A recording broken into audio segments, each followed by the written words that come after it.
Hello and welcome to Eye on Africa here on France 24. I'm Clarisse Fortuné. Let's take a look at the stories making headlines across the continent. Senegal's Prime Minister Ousmane Sonko lays out plans for the next 5 years to pull the country out of economic and political turmoil that have sent unemployment soaring. We'll get the details. 70 migrants died on their way to the Canary Islands, including 25 young Malians.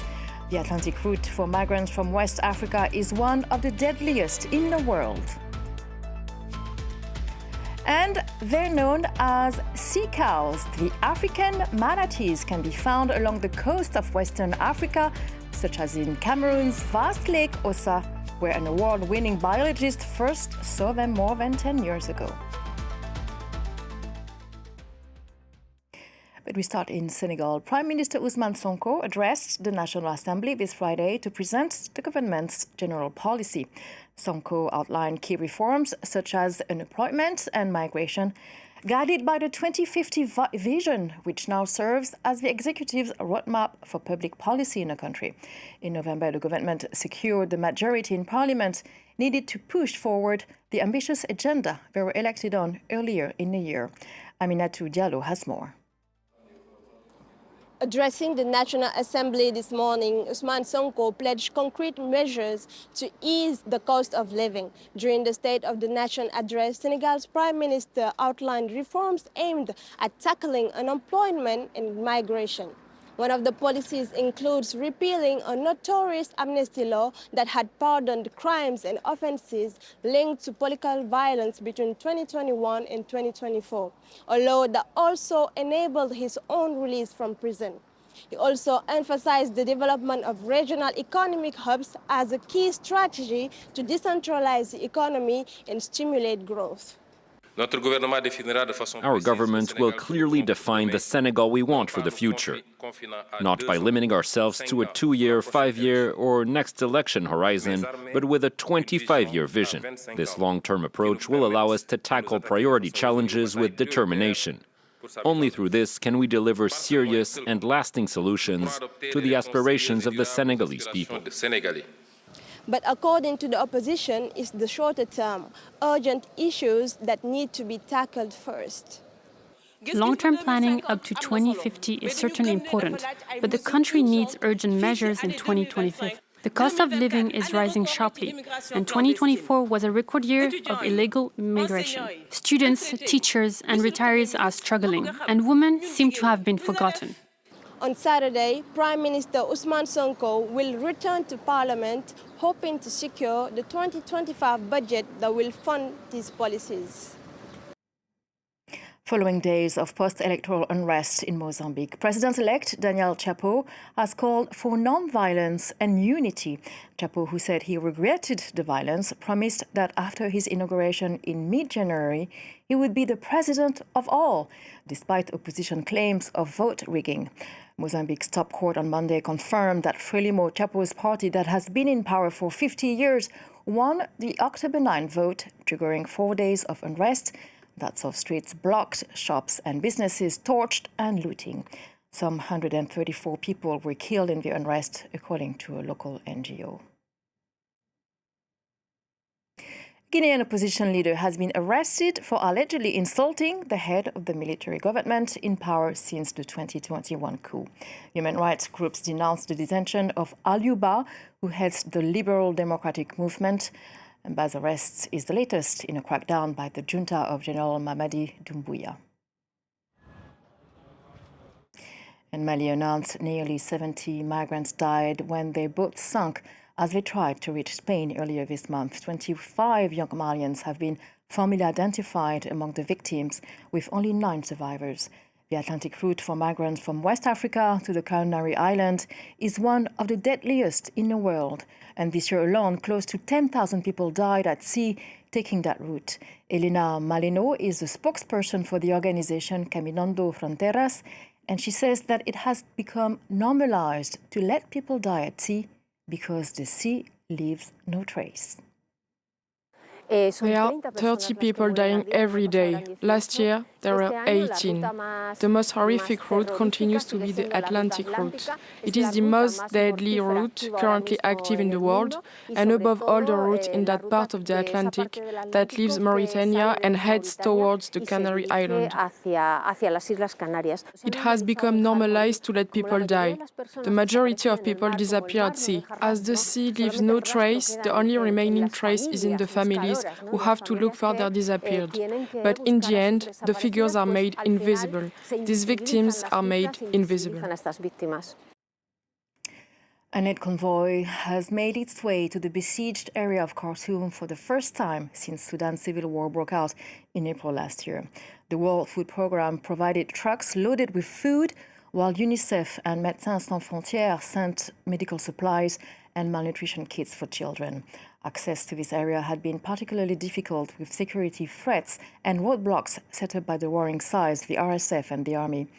A few days ago, food insecurity experts warned that Sudan is sliding into a widening famine crisis with about half the population in urgent need of food aid.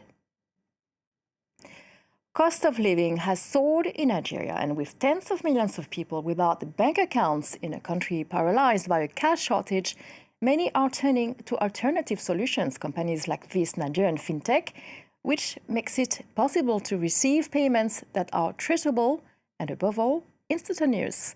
Our correspondent Chiwe Osunto reports. Titilayo carries out financial transactions by the wayside via a terminal linked to an application. This agent's activity has exploded since 2023, when the Central Bank of Nigeria attempted to change banknotes in circulation. For several months, the country was paralyzed by a currency shortage. Some of our customers will call us, please. Some of my customers would call me up and ask for money. Please, do you have any money you can give me? And I'd say, if I have any, I'll give you some, say 5,000 or 10,000. The banks themselves didn't have any money. At the time, it was a nightmare. At that time, Titilayo is one of many money points distributors across Nigeria. In less than 10 years, this startup has established itself as one of the leaders in payment solutions in Africa. It has targeted informal businesses and individuals without bank account. Its success has enabled it to raise $110 million in a difficult economic climate. We will also use some of these funds to also expand across Africa, creating solid footprint and replicating the same model that we have in Nigeria in some other part of Africa. That is our dream. In recent years, several Nigerian companies such as Opay and Fluctowave have joined a circle of companies valued over $1 billion. According to this merchant, payments are instantaneous and reliable on these fintech applications. In fact, he has decided to take out a digital terminal because 3/4 of the transactions in his shop are made by card. I don't think I've encountered any challenges with POS. I don't think I've not even though I have any challenges, I think they respond faster. In Nigeria, nearly 2 million self-employed people offer the services of these payment solutions. Since July 2024, they have been required to be officially registered.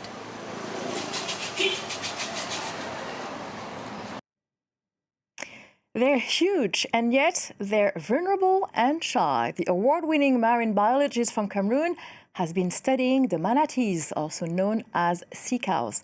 The mammals are found in fresh water along the coast of Western Africa, such as in Cameroon's vast Lake Ossa, where the researcher first saw them more than 10 years ago. Laurence Versécher. His eyes hidden behind thick sunglasses, Dr. Aristide Takukam Kamla surveys the murky waters of Lake Ossa. The marine biologist suddenly spots a trail of bubbles, followed by a pair of nostrils that immediately disappear underwater. It was a rare sighting of an African manatee, a shy and mysterious freshwater mammal found along the continent's western coast. Dr. Kamla has been studying them for over 10 years, becoming a leading figure in the fight for their conservation. In 2012, he created AMCO, an organization dedicated to their protection.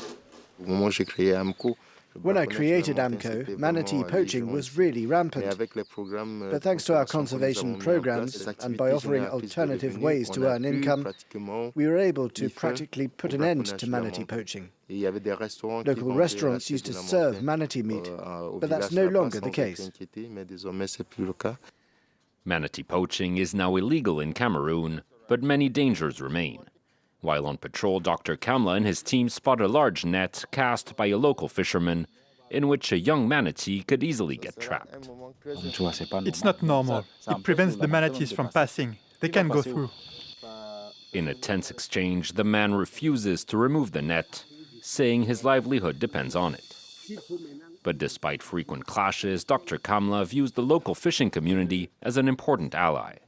When the plant Salvinia molesta began to rapidly multiply in Lake Ossa, it was the fishermen who helped spread weevils, a tiny insect which feeds off the invasive species. This insect was introduced to kill the Salvinia molesta, which had already invaded 50% of the lake. With the invasive plant gone and poachers largely kept at bay, the African manatee can now freely reproduce in Lake Ossa, far away from human eyes.